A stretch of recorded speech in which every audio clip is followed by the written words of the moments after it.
லகரம் வலையொலி பார்வையாளர்கள் அனைவருக்கும் அன்பான வணக்கம். இன்றைய காணொளியில நம்ம என்ன பார்க்க போறோம் அப்படின்னா, மொழி வரலாறு பாடத்தினுடைய மிக முக்கியமான ஒரு பகுதி போலச் செய்தல் மற்றும் ஒப்புமையாக்கம்.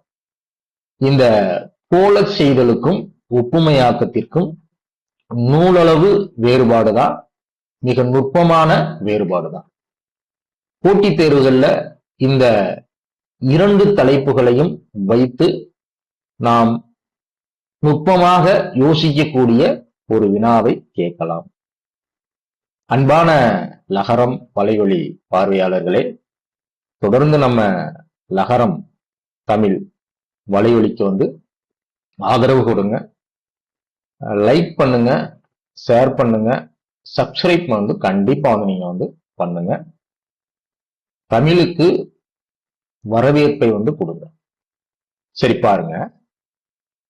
இப்ப போலச் செய்தல் அப்படின்னா என்ன? நாம் இலக்கியம் படிச்சிருப்போம், இலக்கணங்கள் படிச்சிருப்போம். இந்த போலன்றது ஓம உருபு. ஆனா இலக்கணத்தோடு படிக்கும் பொழுது அங்கு ஒரு பொருளை மற்றொரு பொருளோட ஒப்பிட்டு பேசுறதுக்கு நம்ம உவமை அப்படிலாம் படிச்சிருப்போம். அது இலக்கணம்.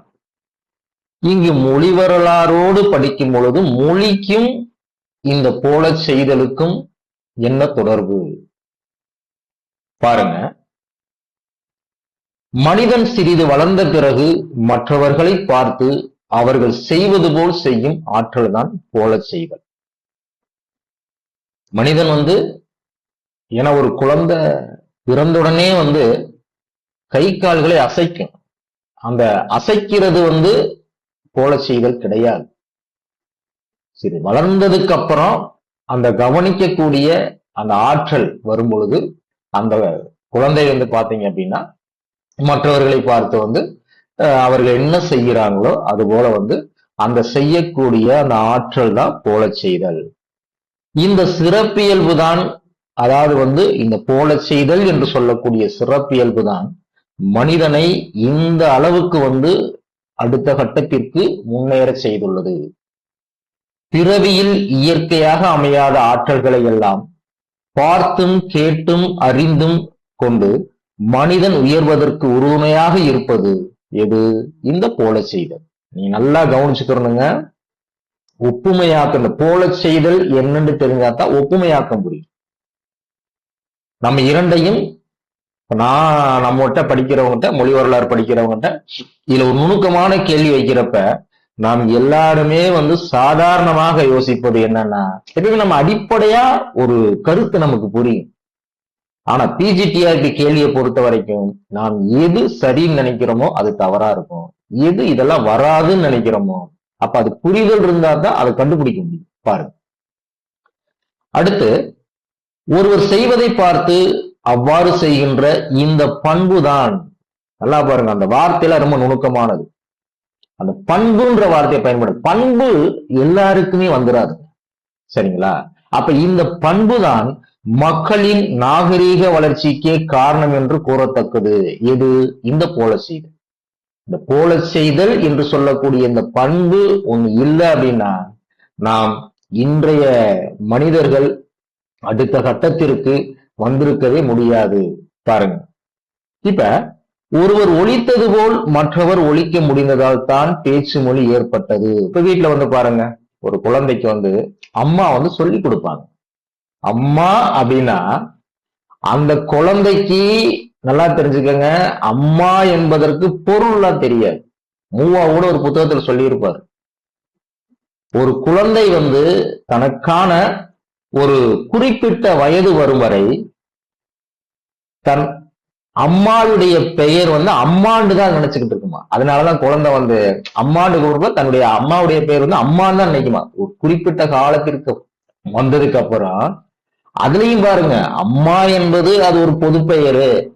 ஆனா அம்மாவுக்கு இன்னொரு பெயர் இருக்கின்றது என்பதை அந்த குழந்தை கூட ஒரு குறிப்பிட்ட காலம் வந்ததுக்கு அப்புறம் தான் அறிந்து கொள்ள முடியுமா. இது கூட மூவாருடைய மொழி நூல் இருக்குன்னு நினைக்கிறேன், சரிங்களா? ஒருவர் எழுதியது போல் மற்றவர் எழுத முடிந்ததால் தான் எழுத்து மொழி ஏற்படலாயிற்று. பாத்துக்கோங்க, ரொம்ப நுணுக்கமா இருக்கும் நம்ம அந்த புரிதல் தான். மொழி என்பதற்கு பலருக்கு உரியதான பொதுத்தன்மை பெற்று வளர்வதற்கு காரணம் போல செய்தல் என்னும் மக்கள் பண்பே ஆகும். இன்னைக்கு உலக அளவுல எத்தனையோ மொழிகள் இருக்கு. நீங்க சாதாரணமா நீங்க ஒரு மதுரைக்கு போயிட்டீங்க அப்படின்னா அங்க இருக்கக்கூடிய மீனாட்சி அம்மன் கோயில் இருக்கக்கூடிய அந்த சுற்றுலா வழிகாட்டிகளா இருப்பாங்க. அவங்களுக்கு பல மொழிகள் தெரியும். சரி, எப்படி கத்துக்கிட்டாங்க? இப்ப நம்ம மொழி வரலாறுல வந்து ஆரம்பத்திலோட ஒரு கருத்து பிடிச்சிருக்கோம்.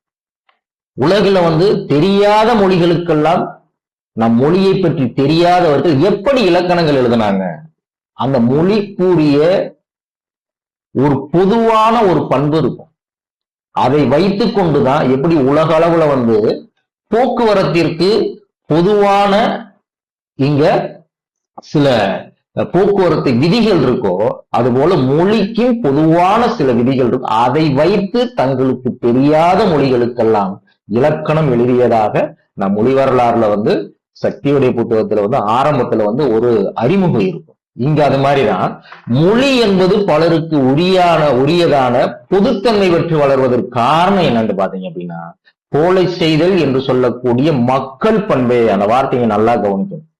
இந்த போல செய்தல் வந்து விலங்குகளுக்கெல்லாம் உரியது கிடையாது, மக்களுக்கே உரிய பண்பு. எப்படி மக்களுக்கு உரிய பண்பு? இப்ப விலங்கு வந்து இப்ப நம்மளை பார்த்து அடடா மனிதன் பேசுறானே, நம்மளும் பேசுவோமே, அடடா மனிதன் வந்து ஆடைகள் அணிஞ்சிருக்கிறானே, நம்மளும் அவனை மாதிரி வந்து ஆடைகள் அணிவோமே, அடடா மனிதன் வந்து இப்படியெல்லாம் வந்து உணவை வந்து சமைத்து சாப்பிடுகின்றானே, நம்மளும் என்ன பண்ணுவோம், சமைத்து சாப்பிடுவோமே. கிடையாது. விலங்குகளுக்கு வந்து நீங்க ஒரு கேள்வி கேட்கலாம். இப்ப சர்க்கஸ்ல எல்லாம் வந்து விலங்குகள் வந்து நம்ம செய்யறது சிலது செய்யுது அப்படின்னா அது வந்து பயிற்சிங்க, நல்லா தெரிஞ்சுக்கணும், அது வேற. அப்ப பாருங்க, இதெல்லாம் கேள்விகள் வந்து கூற்றுல வந்து கேட்கலாம். அப்ப போல செய்தல் இந்த பண்பு வந்து யாருக்கே உரியது அப்படின்னா மக்களுக்கே உரிய பண்பு தான் இந்த போல செய்தல். மக்களிடையே காணப்படும் இந்த பண்பு, அதாவது போல செய்தல் என்று சொல்லக்கூடிய இந்த பண்பு அமைந்திருக்க விலங்குகளிடத்தில் இந்த போல செய்தலை காண்பதற்கு இல்லை. விலங்குகளிடம் போல செய்தலை அது வந்து பாத்தீங்கன்னா இல்ல. பாத்துக்கோங்க. இப்ப நல்லா பாருங்க, இப்ப இதற்கும் நம்முடைய மொழி வரலாறுக்கும் என்ன தொடர்பு அப்படின்னா, இன்று நாம் ஒரு மொழியை கற்றுக் கொடுக்கும் பொழுது அந்த மாணாக்கர்களுக்கு நாம் நுட்பமான சில வழிமுறைகளை கையாள்வது கிடையாது. சாதாரணமாக தமிழ் அடிப்படை கற்றுக் கொடுக்கும் பொழுது கூட வந்து அந்த எழுத்துக்களை ஒழிக்கக்கூடிய கால அளவு அந்த மாத்திரை அளவுகளுக்கு ஏற்றார் போல இன்று யாரும் கற்றுக் கொடுப்பது கிடையாது. இன்று பெரும்பாலான மாணவர்களிடம் தொடக்க கல்வியில வந்து மொழி குழப்பம், இந்த போல செய்தல், இந்த ஒப்புமையாக்கம், இவற்றில் நிறைய குறைபாடுகள் உண்டு. இதை மொழி பாடம் கற்ற ஆசிரியர்கள் வந்து நன்கு உணர முடியும். அதனாலதான் பிஜிடிஆர்பிலையும் ஒரு மொழி பாடத்தை நடத்தக்கூடிய ஆசிரியர் மொழியை பற்றி ஆழமாக புரிஞ்சுவாங்க, நீங்க படிச்சுவாங்க, மனனம் செய்து வராதீங்க. இப்ப பாருங்க, கற்றல் என்பதற்கு அடிப்படையாக வேண்டுவன என்னன்னா, ஒருவர் ஒலிப்பதை கேட்டு அதை போல் ஒலித்தல். நாம் பேசக்கூடிய மொழி கூட நீங்க நல்லா தெரிஞ்சுக்கங்க, மனிதன் நம்ம புரிஞ்சுக்கிட்டோம்னா எங்கெங்கே கொண்டு வந்து இதுக்கு முடிச்சு போடலாம். மனிதன் ஆரம்ப காலகட்டத்துல அவன் சைகையில தான் தன்னுடைய கருத்துக்களை வந்து பகிர்ந்திருக்கான். அதுக்கப்புறம் நீங்க எடுத்துக்கிட்டீங்கன்னா பறவைகளை வந்து வேட்டையாடும் பொழுது அந்த பறவைகளை பிடிப்பதற்கு வந்து அதை போல் அந்த பறவைகளுக்கு ஓசையிடுவது, ஒலித்தல்.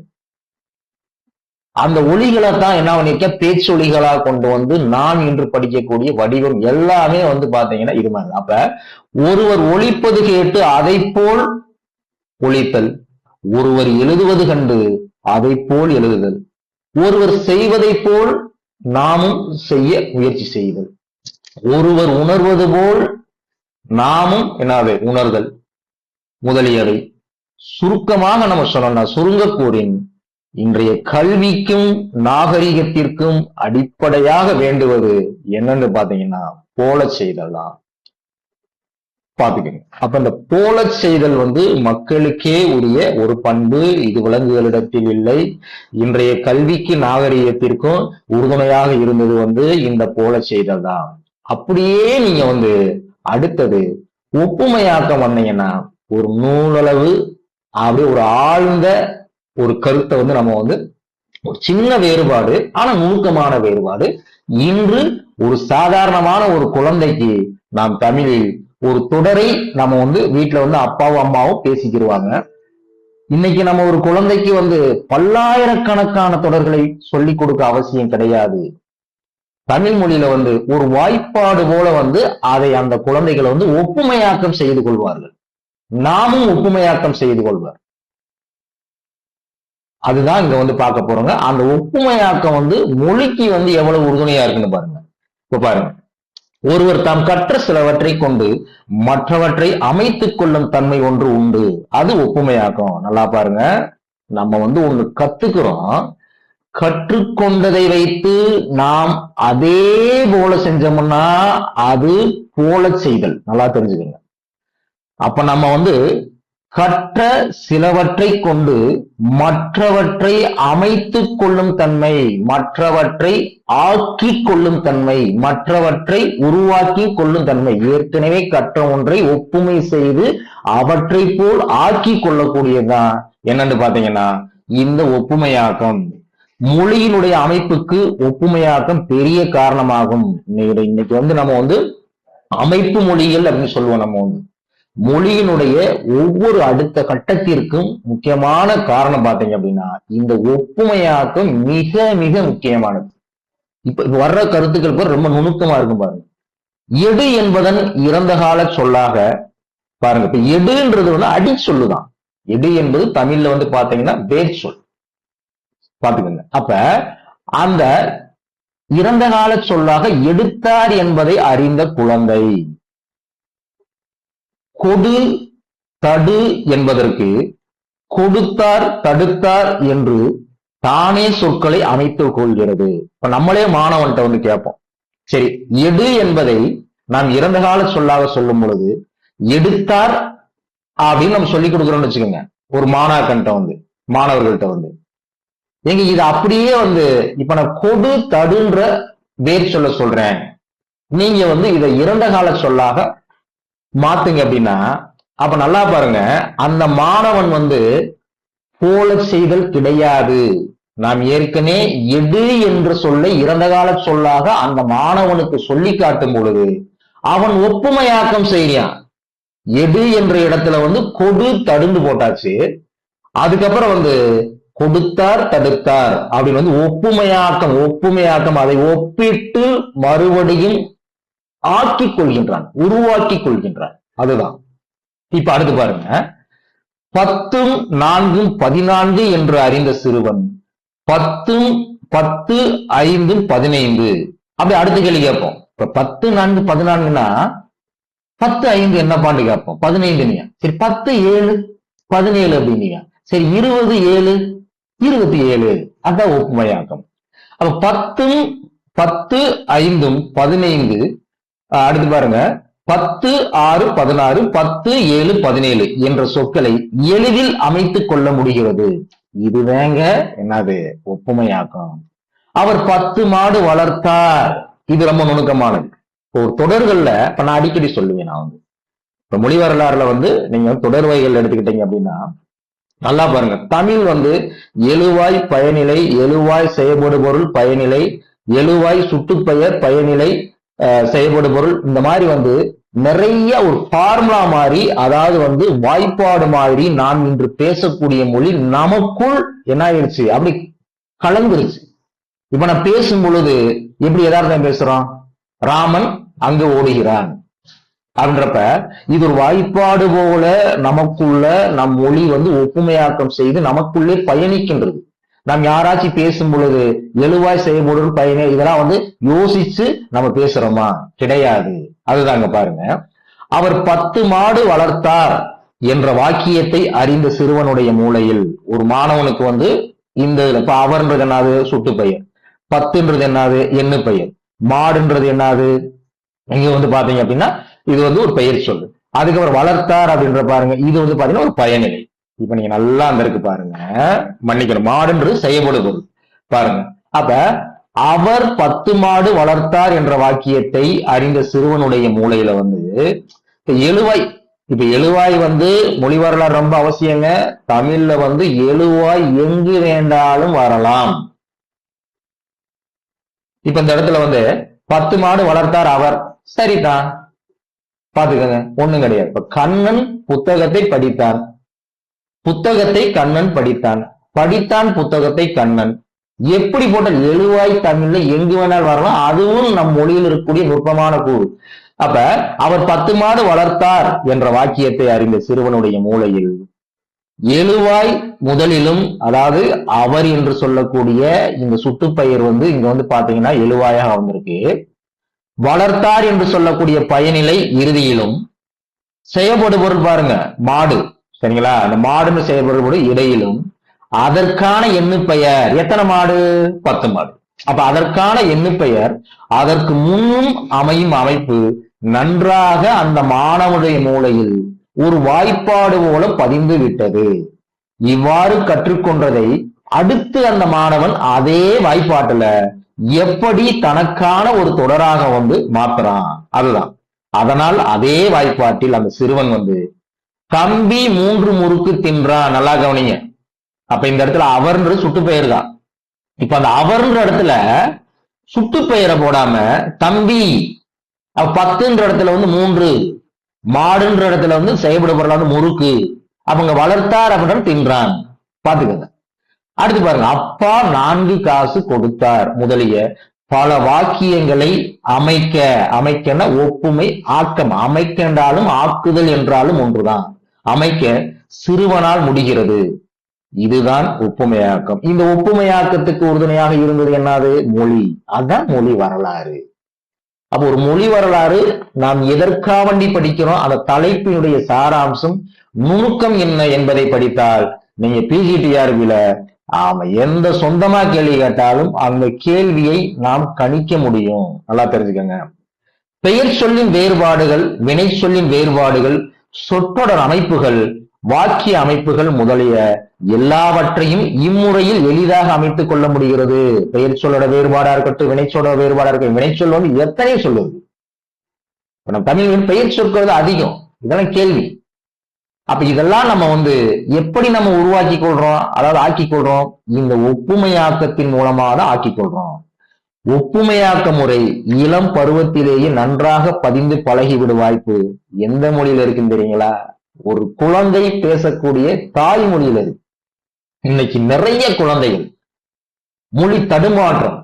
என்ன காரணம் அப்படின்னா, அங்கு நாம் தாய்மொழியில வந்து கற்பிக்கக்கூடிய கல்வியை வந்து இன்னைக்கு நம்ம வந்து பிற மொழிகள்ல வந்து நாம் கொடுக்கும் பொழுது அங்க அந்த குழந்தைய வந்து பெரிய ஒரு அறிவாளியை ஆக்கிடலாம் அப்படின்னு சொல்லி இன்னைக்கு நம்ம தவறான ஒரு வழியை போடுறோம். அந்த குழந்தை தாய்மொழியை விட்டுருது, பிற மொழியில பேசுறதுக்கு தடுமாற்றம் ஏற்படுது. அப்ப இதெல்லாம் கேள்விங்க, கூற்றுல கேட்கலாம். ஒப்புமையாக்க முறை வந்து இளம் பருவத்திலேயே நன்றாக பதிந்து பழகிவிடு வாய்ப்பு வந்து எந்த மொழியில இருக்கு? நம்ம தாய்மொழியில இருக்கு. பாருங்க, பழங்கால சொற்களாக இராமல், அதாவது இல்லாமல், புதியவையாக ஏற்படும் சொற்களால் அவை ஒப்புமையாக்கம் தவறாமல் ஒழுங்காக அமைகின்றன. நீங்க 11ஆம் வகுப்புல வந்து இருக்குங்க ஒரு பாடம், கலை சொல் ஆக்கம் ஒரு இருக்கு, சரிங்களா? அந்த கலை சொல் ஆக்கம்னா என்ன? ரொம்ப நுணுக்கமான பாடம். இப்ப பாருங்க, எங்கெங்கேயே நமக்கு தொடர்பு வருது பாருங்க. இப்ப இந்த காரன் காரி, இதுவே நீ சொற்றொடர் வகையில நம்ம மொழி வரலாறு படிக்கிறப்ப காரன் காரி இது வந்து பின்னாடி அங்க வந்து விளக்கம் இருக்கு. காரன் என்ற புதிய விகுதி ஏற்கும் சொற்கள் பால்காரன், வீட்டுக்காரன். என்னுடைய மாணவர்கள்ட்ட கூட வகுப்புல கேட்டேன், இது காரன் இன்னைக்கு புதுசா கண்டுபிடிச்சு இதெல்லாம் எப்போ சொல்லலாம் அவன் சொல்றியான். அதாவது அது சரியா ஒப்பிட்டு சொல்றியான் பாருங்க. ஐயா செல்போன் காரன் அப்படின்றியான். ஒருத்தன் சொன்னியான், ஐயா மேசைக்காரன். சரிதான், தப்பே கிடையாது. அப்ப மேசைக்கு சொந்தக்காரன் காரன், அந்த வீட்டுக்கு சொந்தக்காரன் வீட்டுக்காரன், பாலுக்கு சொந்தக்காரன் பால்காரன், தபால்காரன். இப்ப இது மாதிரி இனி ஒரு 10 வருடம் கழிச்சு புதிதாக ஒரு பொருள் கண்டுபிடிக்கிறாங்க அப்படின்னா தாராளமாக இந்த ஒப்புமையாக்கத்தை பயன்படுத்தி இந்த விதியை ஏற்படுத்தி தாராளமா சொல்லலாம். அப்ப பாருங்க, ஒப்புமையாக்கத்தால் இத்தகைய சொற்கள், எத்தகைய சொற்கள்? இந்த காரன் காரி பற்பல அமைந்து மிக வேகமாக பெருகுதல் உண்டு. இது எஸ்பர்சன் வந்து ஒரு அழகா சொல்றாரு. இப்படியெல்லாம் வந்து பெருகி பரவக்கூடிய வேகம் தொத்து நோய்கள் பரவ வேகத்தை நினைவூட்டுவதாக கூறுகிறார். யாரு? எஸ்பர்சன். ஒரு 2 தலைப்புகள் நுட்பமாக வந்து விளக்கப்பட்டுள்ளது. அன்பான லகரம் பார்வையாளர்களே, நம்முடைய லகரம் பயிற்சி மையத்தினுடைய அனைத்து வகுப்புகளும் மிக தெள்ள தெளிவாக இப்படித்தாங்க வந்து விளக்கங்கள் வந்து இருக்கும். கண்டிப்பா நீங்க வந்து முதுகலை ஆசிரியர் தேர்வு கடினம்லாம் கிடையாதுங்க. வழிகாட்டக்கூடிய நபர், கற்றுத்தரக்கூடிய நபர், நன்கு அறிந்தவராக இருந்தால் ஒரு பாடத்தை எப்படி கொண்டு வந்து நம்ம வந்து சேர்க்கிறோம். ஒரு கணிதம் கற்றுக் கொடுக்கக்கூடிய ஆசிரியர் அந்த கணிதத்தை கற்கண்டாக கற்றுக் கொடுப்பதும் அவருடைய கையில தான் இருக்கு. எது கடினம் தான். நாம் ஏதோ முடியாத ஒன்றை ஏதோ ஒரு மூலையில் எவரோ ஒருவர் செய்து சாதித்துக் கொண்டிருக்கின்றார். என்னுடைய அனுபவம் கூட அதுதான். உங்களை போன்ற ஆசிரியர்கள் படிக்க முயற்சி செய்யும் பொழுது வந்து சிலர் தூற்றுவர், சிலர் போற்றுவர். அதெல்லாம் நீங்க தூக்கி போடுங்க. என்னால முடியும். ஒரு சிறந்த வழிகாட்டுதல் தான் நம்ம லகரம். லகரம் எப்படி தமிழுக்குரிய சிறப்போ இங்கே கற்பித்தலும் சிறப்பாக தான் இருக்கும். தேர்வு முறைகள் சிறப்பாக இருக்கும். புதிதாக நாம் வகுப்புகள் வந்து நாங்க சமீபமா தான் சென்ற ஆண்டே நாங்க வந்து சென்ற தேர்வுக்கே வந்து நாங்க மிக விரைவாகத்தான் நாங்க வந்து கொஞ்சம் விரட்டி தான் நாங்க வந்து தொடங்கணும். அப்படி இருந்தும் நல்ல மதிப்பெண்கள் நம்மகிட்ட எடுத்திருக்கிறாங்க. அதனால புதியவர்களுக்கு வந்து வாய்ப்புகள் வந்து கொடுங்க. நம்பி லகரத்தை வந்து நீங்க வரலாம். உங்களுக்கு நம்பிக்கைக்கு ஒரு பாத்திரமாக லகரம் வந்து அமையும். அனைவருக்கும் மனமார்ந்த நன்றி. லகரம் நம்முடைய யூடியூப் சேனலுக்கு வந்து வரவேற்பு கொடுங்க. கண்டிப்பாக நல்லதை போற்றுங்கள். அனைவருக்கும் மனமார்ந்த நன்றி.